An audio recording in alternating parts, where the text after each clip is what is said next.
Hello, everyone, and welcome to Writerly Life Conversations. And this is the first episode of 2022. Today, we have with us the noted author, poet, and translator, Aruni Kashyap. Aruni, welcome.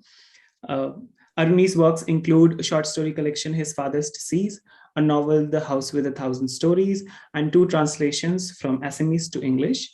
He has been the recipient of the Charles Wallace India Trust Scholarship and is currently an assistant professor at the University of Georgia. Right? For this interview, we shall be focusing on his collection of poetry. You can see There Is No Good Time for Bad News. It has been the finalist of Marsh Hawk Press Poetry Prize and the four-way Books Levi's Award in Poetry. Right? Thank you, Aruni, for agreeing to do this interview. Thank you. It's a pleasure to meet you, Saurabh. And thank you so much for taking your time to talk to me. Thank you so much. So we'll just we'll dive in. First, I wanted to start with the cover photograph. If all of us can see this, what made you choose this photograph? I see the curtsy.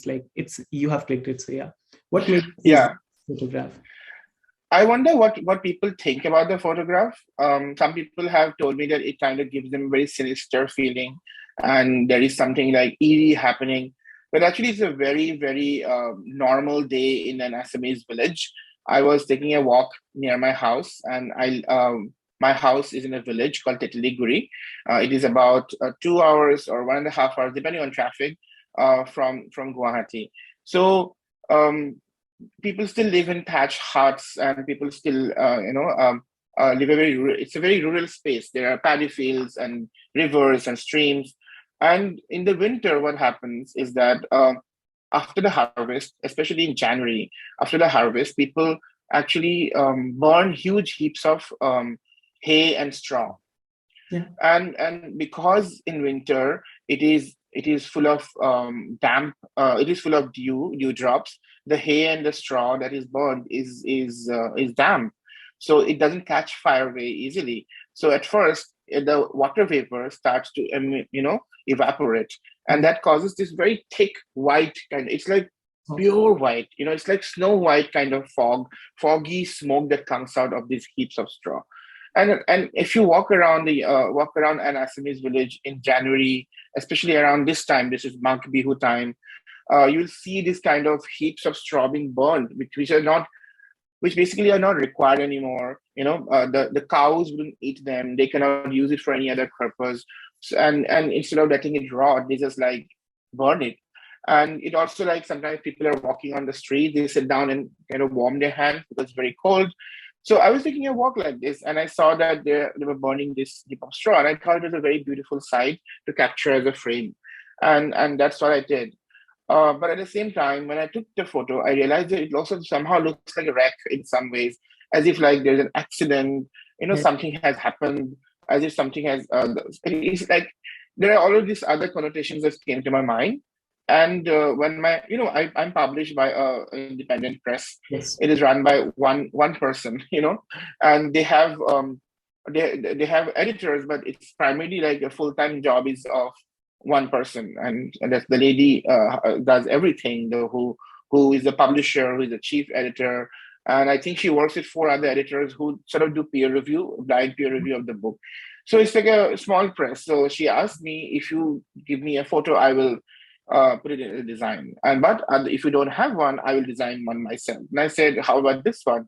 And I said, if you like it, take it. So that's how I came to sort of use this, photo as a book cover. Yeah, I've never done a book cover. I just suggested it to her, and of course, she gave me 3 design options, and I helped with the help of my friends. I selected one. Absolutely. And, I guessed partly because when I saw that it's published by Future Cycle Press and it's an independent press, so that might be the constraint because, we have, still design and everything, editing and all are done by a handful of few people, and to keep the press running. And you're absolutely right. I was born in a village too, in Uttar Pradesh. So I'm familiar to these sites, and so a beautiful feeling was also conveyed in the book. But as you rightly mentioned, that it sort of gave it was a segue to a past and a future both. So I really like, I had, when I first received the book, I really admired the cover first before I just turned the leaves of this book, because really it was something to look forward to, but also transmitted a feeling that, something terrible is going to happen in this book. The first question is, Aruni, did you see this book as a record? Because I see your poetry as a record of the undocumented violence. I also see it as a response to the oozing stories that are finding their way out, because I see that there are not enough of them, or maybe there is a reconciliation waiting to happen.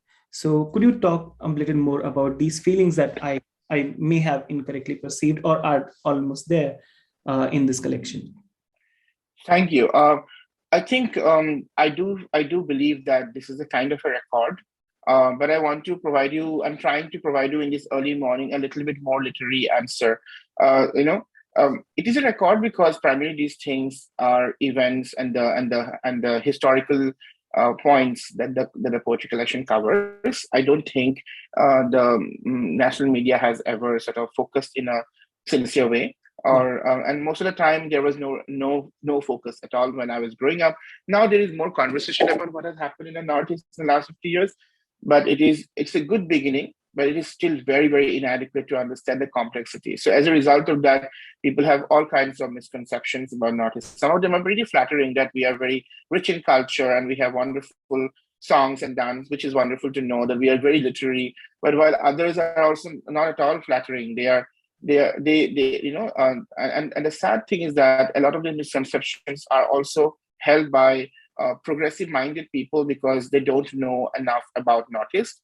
And but my poetry is definitely not a way to correct any of this, because the function of racism is that they will always tell you, such and such people have this trait, and you will spend 20 years researching that, no, these people don't have this trait. So you're always going to counter a hegemonic viewpoint. So I wanted to write always free from this kind of a discourse. So I feel that this is a tribute to the resilience of the people who are depicted in this poetry collection. If I actually want to go back and tell you the roots of this poetry collection, I would have to go back to those years in 2009, 2010, when I was researching for my first novel, The House of the Thousand Stories, which was about state violence, which was about a widespread series of extrajudicial killings that took place in Assam around the late 90s. And the people who were perceived as sympathizers of the insurgent organization Alpha, they were picked up from their homes and killed, and they never returned. Their bodies were sometimes found and sometimes not found. This was my high school time. So when I started writing my novel after I graduated from college, I didn't know I was writing a novel. I was writing a short story initially, then it became a novella. But I wanted to do research, and I did not want to do research in the archives or libraries, because I had grown up reading about this from my childhood. So I knew the facts, but I wanted to go to and talk to people, common people who have experienced the violence, who have survived the violence. So I heard many stories about these people, and some of those stories made it into the novel, but a lot of the stories did not make it in a novel. So I thought that, but these stories kept on coming. So if you look at the poetry collection, they're actually also, each one of them is a little story. Somebody is going to a function where the prime minister is going to come.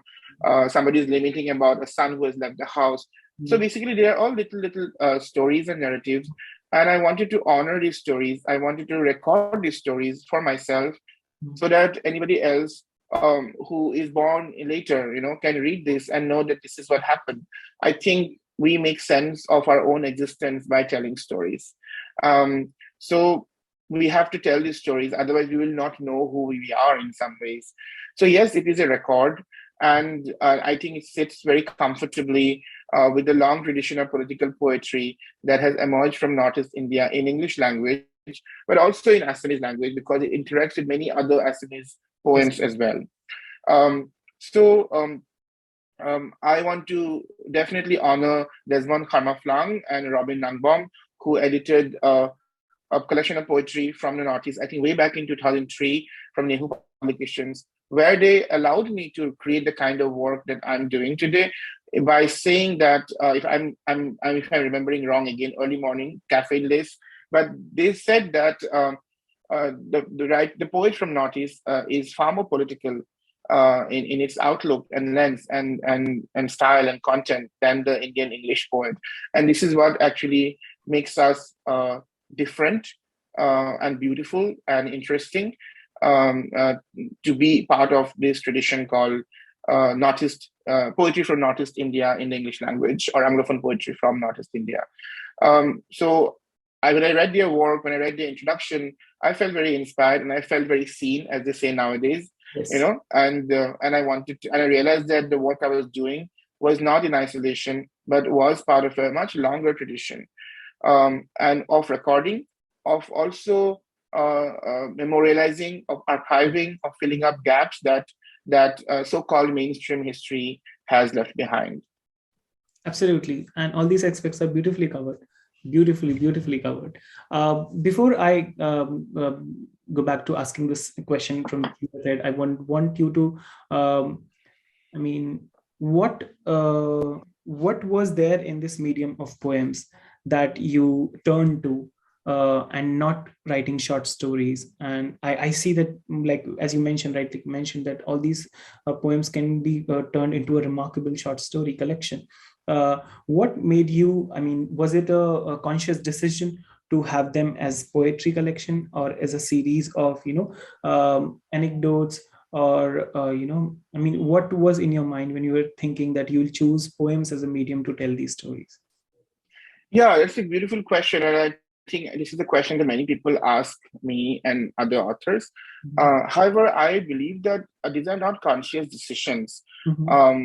And this poetry collection took 10 years to write, mainly because I was not trying to write it. I would just wait for a poem to arrive, however strange it sounds. And most of the time I would sit down and write it in one go. It took me 2 days to write the longest poem in the collection, but almost every poem in the collection was written in one go. Some of these poems were written while I had just woken up at 3 a.m. and, because I heard it in my head and I needed water. Then I read it and I realized that I had a poem in my head. So I would just take out my phone and write it down, or I would scribble something on the notepad next and then type it out in the morning. Sometimes some of these poems are written while I was waiting for a bus, in a bus station. And you really can't predict when a poem would sort of start, germinating in your head. And I really like it that way because I don't call myself a poet. I call myself rather an accidental poet because I think I'm primarily a fiction writer. But as these poems were coming to me, they were actually coming to me in the voices of each of the character who speaks. Yes. So as if I heard these people speaking in my head and I had to just write it down. And in fact, a lot of these people were real people who told me these stories, or these are people about whom I heard from another person who had witnessed them, or their experience, or their retelling. So they arrived to me almost done as poems, or rather in the form a form that looks like a poem, and I could have written prose about it, but I think poetry is more exciting in that sense because it allows you to create something very, very deep, but in a very small space. It's like the water from a boring well. You insert the pipe to almost like several hundred feet into the ground, but it takes like only a few inches on the ground, for the pipe to occupy. But on the other hand, another water source like the pond, or a river are also majestic in their own ways, but they take a lot of space, and they're not always as pure and as distilled as a well that is created by inserting a pipe. What is that well called? A tube well, right? Yes, a tube well. Yeah. I'm really struck by the way you have compared these two kind of water bodies to explain your selection of using poems as means to express what all these characters wanted you to do. I'm also curious because I remember Jerry Pinto saying this whenever they talked about his novel, The M in the Big Whom. He said it, if you know your Venn diagrams, it is 95% nonfiction, it is 95% fiction. So you make out of whatever you want to make out of it. In a similar manner, because sometimes when we read fiction we know that it is so real that you would want to refute the claim of the novelist as if this story is like based on a real incidents. And but somehow you do not want to claim it when you are reading a poem about it, because it is as much as a record, but it's as much as creative, as you talked about. Like, there are these two beautiful water bodies, but they each have their own charm. And one is with precision, with engineering, you have gone to the depths of it, and one is has its own space for it to traverse, which brings me to the next question, that somehow the rivers are character in this book. And similarly, I felt the same thing when I read Janvi Barwa's The Undertow. The Brahmaputra was a character in the book. What do you have to say about choosing non-human characters as a way to tell stories? Because we see them there, but the thing is, you have to actively see a particular site or something to express. But in this book, and most of the works that I've read coming from the Northeast, I've felt this heavily, that nature is almost a character. Do you have to say something about it? Okay. This thing about discussions about non-human and etc. are, discourse about this has been. These are very new ways of thinking about the natural world. But I think that river is a very important part of anybody who lives in Assam. That's all. It's as plain fact as that. And it is not like we can't think about our lives without rivers. And because Assam has like 50, 60 rivers, they are beautiful, they're dangerous, they play havoc. And there's also a lot of like celebration of rivers in our literature and our song. In our daily lives, I cross the river every day to go to school, the Brahmaputra River, every day, because I studied in a school in the North Bank, and Guwahati is on the South Bank. So I had to cross it every day. So I think it's a very it's very natural that stories especially from Assam would have rivers in it, because I can't even imagine my life or my grandmother's life or my extended relatives' lives without a river. Every village I have gone to has a river. So I think rivers, water bodies, especially rivers and small tributaries or beels, they're very important in our lives. So it is not to choose because they are non-human. It's because they are actually so much integral part of human life. Yeah, absolutely. Not as a selection of using them as not, but there, I guess the beauty is very permanent. It's almost like it's like a marker of literature coming from that region, especially. Yeah, it's because it's so much part of our everyday life. Yeah. So it's like it becomes a very significant part. Like you will see like Uddipana Goswami's book is called We Call the River Red. Mamangdai's book, poetry is a lot of rivers. In the content. I think there's a collection also which is called like that. Yeah, so rivers are a very integral part. But I was trying to say I was failing probably was that the vocabulary that we use of anthropomorphine or anthropomorphic or non-human, these are very recent ways of talking about these things. But what I'm trying to say is that it has always been part of it. These are more recent, more modern ways of intellectual engagements. But for me, it is not an intellectual engagement. For me, it is a lived experience. That's it. Yeah. And I don't want to approach my creative work intellectual. I'm an intellectual. I'm happy to quote literary theory when I need to do my academic work, and but when I do my fiction, I keep aside the academic irony and try to not think like an academic, because I think it's very different. Yeah. Also, News from Home. This poem was also a peculiar reminder of distance. the ever increasing distance between people and their homeland.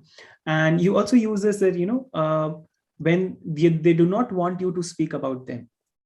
I mean, them Mm-hmm. is the unfamiliar lands, because when you compare, let's say you stayed in Delhi, so people were unfamiliar with the land there. So, and in our day-to-day interaction, when we talk to people, as this interview started, you wanted to know about me. You always wanted to know about a person when you're having an interaction with them. But it's very interesting that you write they do not want you to speak about them. So I wanted to ask you to elaborate on this collection, that there is, constant violation, or, almost erasure of the histories and culture of people whom, in the same land, like it is sort of a forceful integration, of a few people who, we want to give a singular identity, but they have different identities, but we want an erasure of the other, and want to celebrate the ethos as, of a collective identity. Do you want to elaborate that? How does, like, these news don't, as you rightly mentioned in the poem, these news don't translate into TRPs, because those tears are, they dry up, and these stories don't make it to TRPs. So what were you thinking? But you have mentioned that, you're not actively thinking, these poems came to you and you just have to write them down. But do you have to talk about this erasure and this, sort of giving identities to people and, othering them? There's a long story and a short story behind it, poem. Which one do you want to know? Both. Okay. Well, the short story is that yes, rights have been denied, and people from Assam have been treated as unequal citizens since the 50s because there has been AFSPA, and AFSPA is a series of laws that allows the security forces to do a lot of things that the Indian Constitution doesn't allow in the rest of the country. So in so many ways, we are actually unequal citizens because in Delhi they cannot arrest you rather without a warrant, but in Assam they can. Just to give you one example. So, and the other thing is that I also want to say that they don't want to hear these stories or tell us these stories because stories from margins of people who have been denied their rights or suppressed or oppressed or racialized is threatening to the power holders. And by power holders, I also mean actually quite a bit of progressive intellectuals who actually constantly write about Assam. They are progressive, but at the same time, they don't want people from Assam or from Nagaland, or from other states to speak about those topics. So they want to be the mouthpieces. They want to be the spokesperson of these people, but they're not interested in hearing from these people. That's a very big difference there, right? So these are the reason this is replicated in the scholarship, in the history writing, in journalism. If you look around, you'll see that there are so many stories, newspaper reports about Assam because it has been in the news for wrong and right reasons in the last 5 years. But you will see very few people who are born and brought up there, who know the history and the culture and the language. Most importantly, the language. If you're looking, it's like so much in English has been written that is wrong. So people who don't know the language and go and report about Assam, read about Assam, and talk about Assam's history, they're relying on this very biased colonial English writing that already exists, or English writing or English history writing that already done by Indians, but are still biased because it is based on not on work that is written in Assamese and Bengali and Bodo, but by already pre-existing English works. So anyway, that is one of the reasons. The long story is that I think there was in 2004, 5, 6, there were like multiple huge floods in Assam. I don't remember the year right now, but it happened. It kept happening. And there was one year, I think there was flood in another state in India, and there was constant, non-stop 24-hour coverage about that. And that led to an outpouring of support for the people in that state. If I remember well, that all of us were very upset because this kept on happening in Assam every year. but there was no support. People were just left on their own. The government of Assam was not doing. There was no national support. And I remember that there was a women's organization near my house. They took out a protest march against national news channels for not covering it, and asking, "Are we not part of India?" Because why there is no coverage? Because if there is awareness, people will come. The government may not do the work, but people will come and support. People across India or across the world, there are generous people everywhere. So they were saying we need help, and there was no help provided. And look at these people in the villages, in small towns, they're suffering so much. There were so many people had died. So there were also a lot of coverage in the local media about that. But in the local media, there was extensive coverage of the floods, but there was nothing in the national media or the so-called national media. So I remember writing a text or an email to an author who was a very senior author. And they told me that, Aruni, why don't you write something? And I will try to place it in a magazine, in national magazine. And so I wrote an extensive article, and the person who I wrote to also sent it to their friend who was a literary agent, saying that, I cannot place all of this. I'm an author, but I'm going to send it to my friend who is a literary agent. The literary agent got in touch with me, and I was a college student and was very supportive of the issue and tried to place it. And this was a very prestigious literary agent, and but no magazine wanted to publish it. And I thought that, wow, after the support of these two people who are movers and shakers in the Delhi literary world, they still don't want to publish this because it is not a TRP story. That's why I wrote the poem. And this is the first time I'm actually sharing this anecdote. Thank you so much. Thanks, and I could sense this because there are a couple of times that I've shared similar stories, and mostly about criticism and about queerness, which they don't make it in magazines because, of course, these matters don't really attract readership. And yeah, absolutely. Actually, they attract readership. It's just that they don't. But if you present it well, it will attract readership. Yes. The same people who used to never publish me want my stories now. And I'm not writing anything different. So I'm not saying this in a kind of malicious way, but I'm trying to say that editors have to believe in different kinds of stories and different ways of storytelling, and stories from different quarters of India. We are not just India, any society, and India is a really, really vast country, so there'll be all. I've always maintained whatever you say about India, the exact opposite is also true. Yes. Yeah. So don't take anything for granted. Yeah. Absolutely. I'm not sure where I heard it, but I heard it very recently that if you have to talk about Jayati Ghosh. I was listening to a talk by Jayati Ghosh who said the same thing, that the thing about India is whatever you say about it, the opposite is absolutely true as well. Though you mentioned that you keep aside the academic in you while writing your works, but I'm struck by the metaphor usage of the metaphors. Like, I'm in really awe of them. I was reading and noted this. There's this heels cracked like the chests of fields after a long drought in the first poem of your book. And in the second, the Prime Minister's visit, is it, as the crowd swelled, dust flew in the air like shredded silk cotton in windy February noons. The sheer imagery, I know that you would not like these academic, terminology, but the sheer imagery and the metaphor usage, it stood out for me. What, was it a very visual exercise for you? Because this is creating an image that is everlasting for me. How, when you were writing, what did you had this as a visual exercise, and you wanted these visuals to be when a reader was reading it, this poem, to imagine these things, like what it was like to have these, as I said, everlasting images while one is reading your poems? Thank you. This is not academic, this is craft, so we can talk about it. Yeah. I think this is just the way I look at the world. When I was young, and I would look outside in a stormy night and wonder if the trees as saying no, because they're moving, right? And their hair is open like a mad woman or a mad person.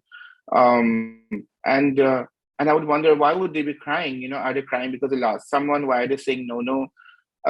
This is just the way I look at the world. This is how I think, and it is default to my nature. Um, it is definitely considered as craft, but I started thinking about craft only when I was in my 20s. But also I think I learned and imbibed so much from folk songs, from there are different kinds of folk songs in Assam, such as Bon Geet, Bihu songs, Gorokia Geet, cowherd songs, forest songs, or Bongit, Bihanam, Juranam, Ainam, devotional ones as well, etc., etc. So um, there's also a whole genre of songs about gods and goddesses. Then there is, of course, the poetry of medieval poet Srimanta Hankardev and Madhavdev. I mean, they are devotional songs, but they are also sheer poetry, and which are in our consciousness because obviously you listen to them as Fakir's poetry, songs, zikr, and they're all something that you grow up, especially if you grew up in a semi-urban rural space. So even though I lived in the city, I was born in Silchar in Assam, but I moved to eventually to the first language I learned was actually Silheti and Bangla, and I moved to Guwahati and kind of studied there. But I have spent such a huge amount of time in our villages because my parents used to just send me there all the time. Just they couldn't control me. So and I loved it there. So whenever there was even a 3-day weekend, they would just like my father would go on the Thursday at night and leave me there and come back the next morning, or just come back the next night because he's like, I can't handle you guys, but you aunts will handle you, aunts and uncles. So I literally grew up in the villages. So people talk like that. People's daily language is full of poetry. There is something called Dakor Boson in Assamese. This basically are proverbs by somebody fictitious called Dak, and there are Jujonas and Fokoras, which are basically again idioms and proverbs. My family speaks all the time in proverbs, and not just my family. Everybody I know there in the village. But I think there is absolute poetry in that language, in such idiomatic, in such suggested, euphemistic language, and there is a lot of color.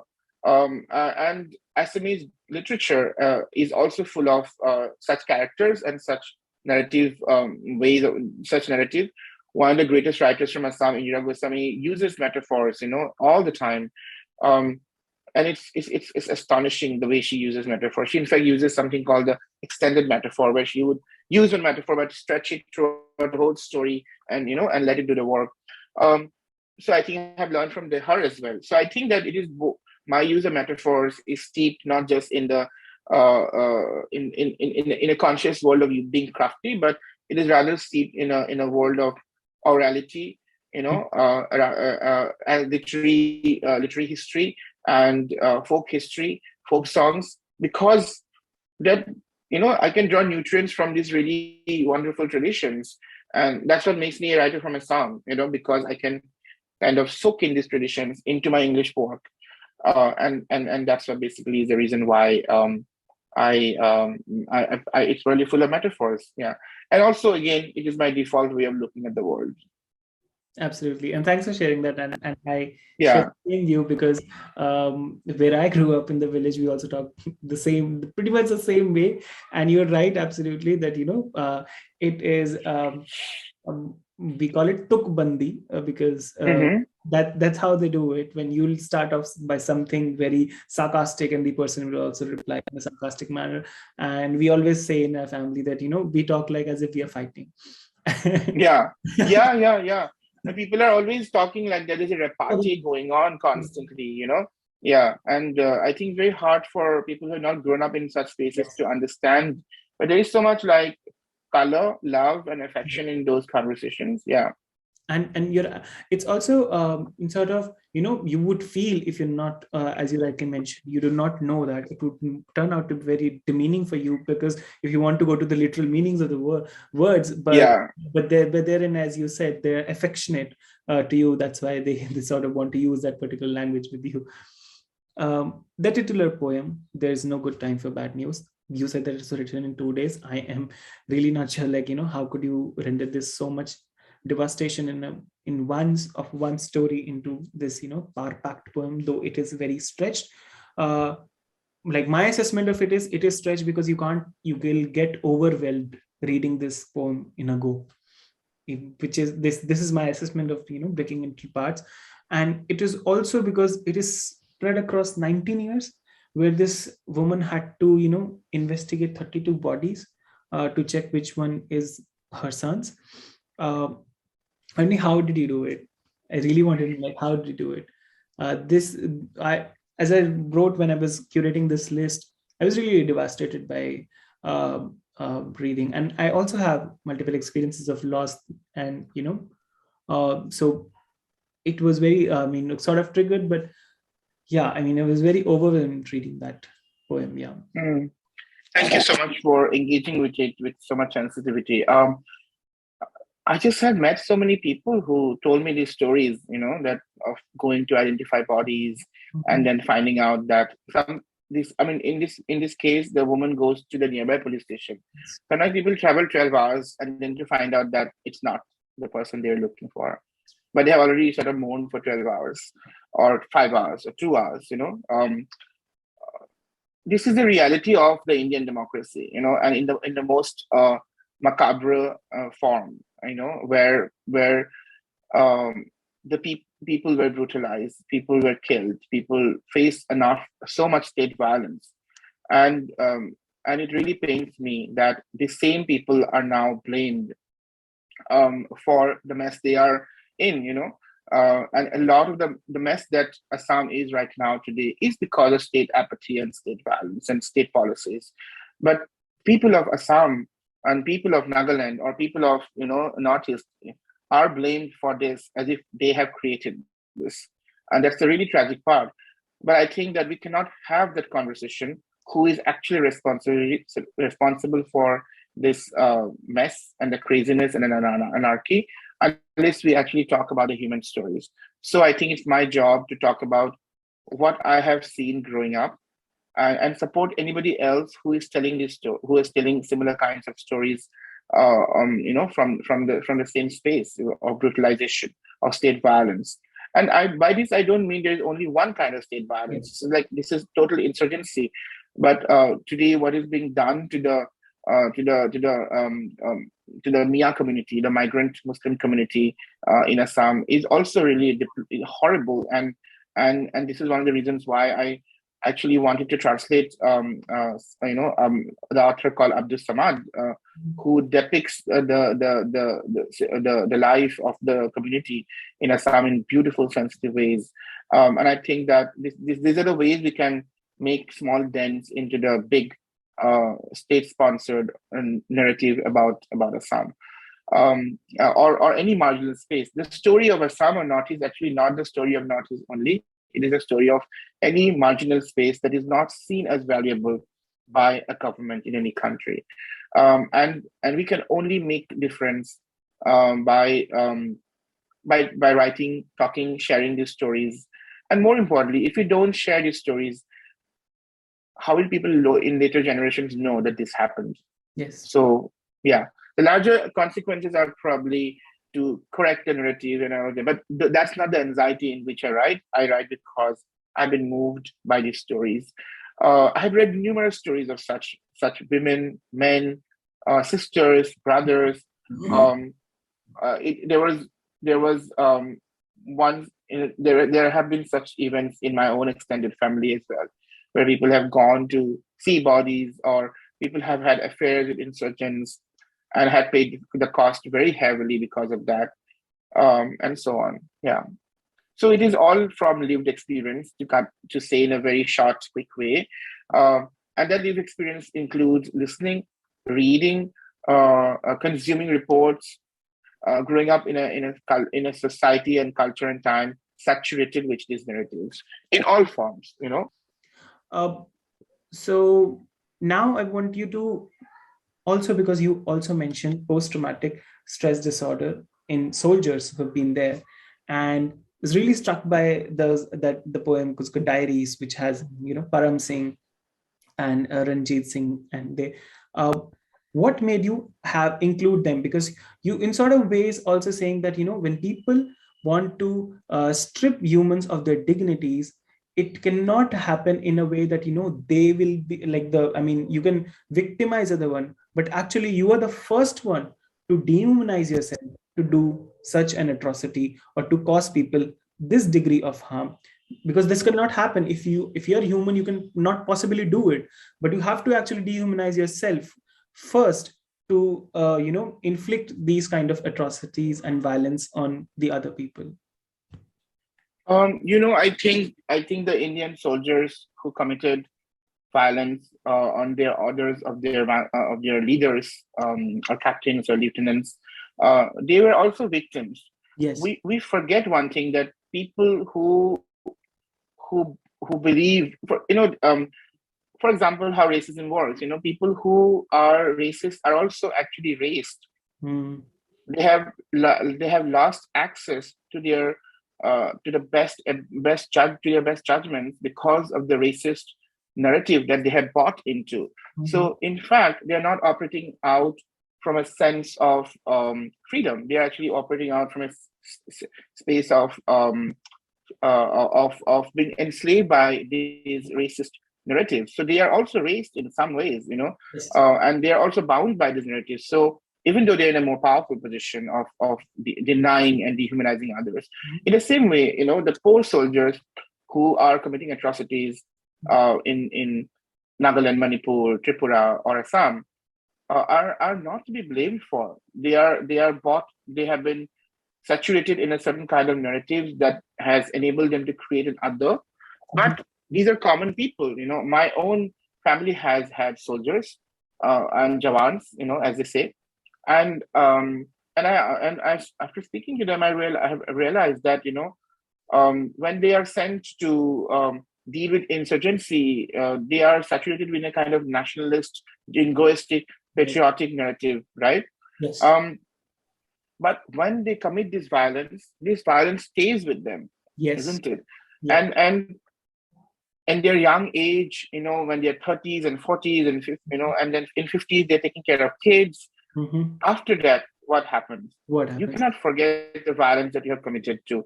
And I cannot reveal names, but after moving to the United States, I have met several people who served actually in Kashmir or Assam or even in the 1962 Indo-China War, whose families tell me how their parents suffered, and they didn't know what happened, and some of them feel guilty because they thought that their parents committed atrocities or war crimes that they didn't know, parents or grandparents. Some of them, some of those old people have myself told me, when they see that I'm from Assam, they come and meet me, in book talks or some places. They say, "Oh, this is what I served as. This is what we did." Some of them are proud of what they did, but but a lot of them are regretful. And I wanted to honor this, that pitting citizens against citizens in the long run is going to cause only more pain, and we need to blame policies and the power holders who have made people do this. It is not individuals who are to be blamed. It is state policies. It is the vision of a state, that has to be blamed. So that's why I wanted to sort of include the narratives of soldiers who suffered so much because of what they were asked to do.